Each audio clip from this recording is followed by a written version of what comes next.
You have received surveillance reports from the health facilities in your district and notice an increase in confirmed measles cases. Before you take any action, you need to know: when did people get sick? Where are they located? What populations are affected? And what are some possible causes? Analyzing the surveillance data for the district will help you answer these questions and decide how to respond.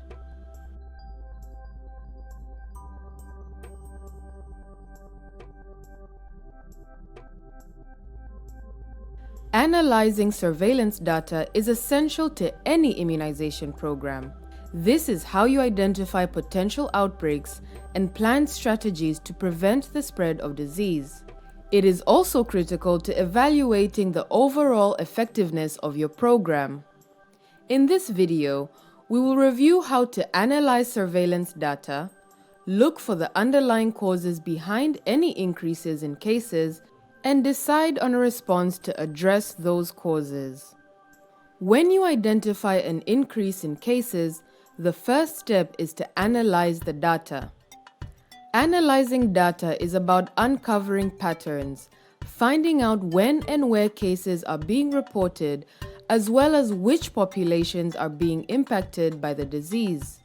First, identify when the cases became ill. Chart cases on an epidemic curve, which shows the frequency of cases over time based on the date of onset of disease. An epidemic curve can track cases by month, by day, or even by hour in an acute situation. This data can help monitor program performance, determine potential causes of an increase in cases or an outbreak, and help plan control strategies. Next, locate where the disease is occurring. Track cases on a spot map, which helps visualize where cases are clustered together by location. This information can help the national level target interventions such as additional immunization services or better communication about immunization in a given area. When the population size varies between the areas you're comparing, a spot map can be misleading. In that case, use an area shade map that shows attack rates in different areas. Then, consider which populations are being affected by the disease. Each month, sort cases by age and gender to identify which populations are most at risk.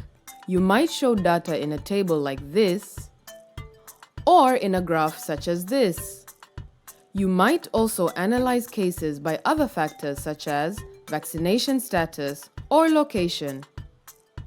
Here, we can see that there are many more cases in children than adults. Knowing the age group will help identify possible causes and plan strategies. Next, look for the underlying causes for an increase in cases. First, determine whether the increase represents an outbreak. Remember, you can identify an outbreak when the number of cases observed is greater than the number normally expected in an area during a given period. These numbers will vary among different diseases and locations. To identify or rule out an outbreak, compare surveillance data with previous years to look for epidemic trends. The increase in cases may be due to an expected trend, such as a seasonal or periodic increase in certain diseases. You can also compare surveillance data with immunization data, such as coverage rates. A rise in cases may be linked to a gap in coverage that accumulated over a few years. This could reveal problems within the system, such as with the cold chain, vaccine supply, or immunization delivery. When looking for causes, also consider changes in your surveillance. Often, a rise in cases can be due to better reporting, such as the implementation of a new surveillance system or its increase in effectiveness. Based on the underlying cause, decide on a response to control and prevent the spread of the disease. There are two general types of responses, often used together: a surveillance response, and an immunization response.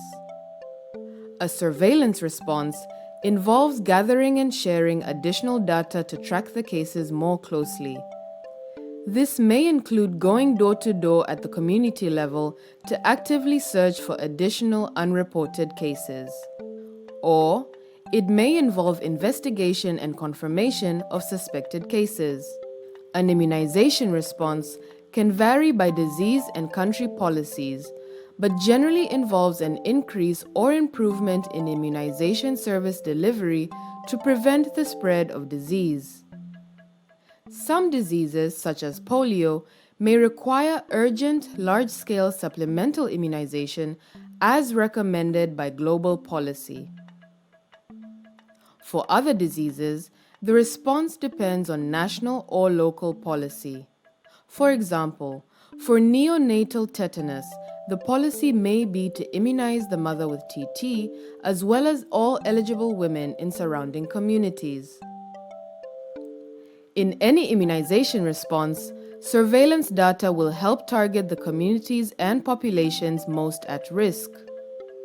Remember, in the case of an outbreak, follow your country's immunization response guidelines, make sure facilities are reporting all cases, expedite the process for reporting vaccine supply issues, and perform an outbreak investigation.